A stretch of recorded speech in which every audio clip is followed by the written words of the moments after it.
தமிழ் மூவேந்தர்கள் ஆண்ட முத்தமிழ்நாட்டில் முளைத்திட்ட விதை, முச்சங்கங்கள் வளர்த்த மூன்றெழுத்து கவிதை. இயலும் இசையும் நாடகமும் அழகுரு அணிகலன்களாய் மாலைகள் சூட்டி மகுடம் தரிக்கும் மொழி. வாழ்வியலும் வற்றாத விருந்தோம்பலும் கலைப்பெருக்கும் கவிப்பெருக்கும் மேவிய மேன்மை மொழி. யுகங்கள் 1000 ஆகினும் ஆரவாரமாய் ஆட்பறிக்கும் அழகியல் கொண்ட ஆதிமொழி. தெவிட்டாத தேனமுதாய் சுவைக்கும் செம்மொழி. பனையோலை முதல் டிஜிட்டல் திரை வரை பயணம் செய்தும் மங்காது மிளிரும் மகத்தான மொழி எம்மொழி தமிழ் மொழி. எனக்கொரு ஐயம். விண்கலம் படைத்தோம், விண்ணை பிளந்து அண்ட வான்வெளியில் வேற்றுகிரகம் தேடி பயணித்தோம். பறக்கும் விமானம் படைத்தோம், நீந்தும் கப்பல் நீலக்கடலில் மிதப்பது கண்டோம். சூரியன் உமிழும் தீப்பிழம்பிலிருந்து மின்சக்தி எடுத்தோம். செய்ய இயலாததை செயற்கை நுண்ணறிவு கொண்டு செய்வித்தோம். கருவில் வளரும் உயிருக்கு அறுவை சிகிச்சை செய்யும் அறிவியல் புரட்சி செய்தோம். அறிவியல் கற்க ஆங்கிலம் துணை இருக்கும் வேளையில் என் தலைமுறைக்கு அள்ளித்தர அருந்தமிழம் என்ன இருக்கிறது?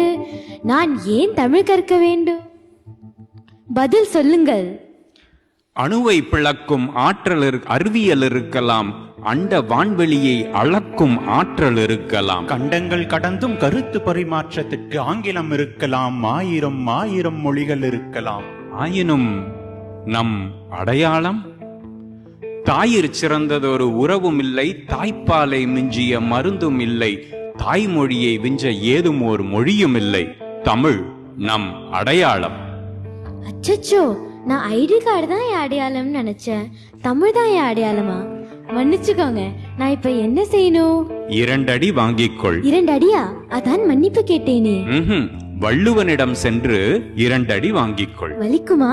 வலிக்காது. வலிமையாக்கும் உன் மனத்தை, புதுமையாக்கும் உன் எண்ணத்தை. புதிர் போடாம புரியுற மாதிரி சொல்லுங்க. முப்பால் கொடுத்த பெருந்தகையார் வள்ளுவன், வாழ்வியல் நெறிகளை வரிகளாய் வகுத்தெடுத்த வல்லவன்.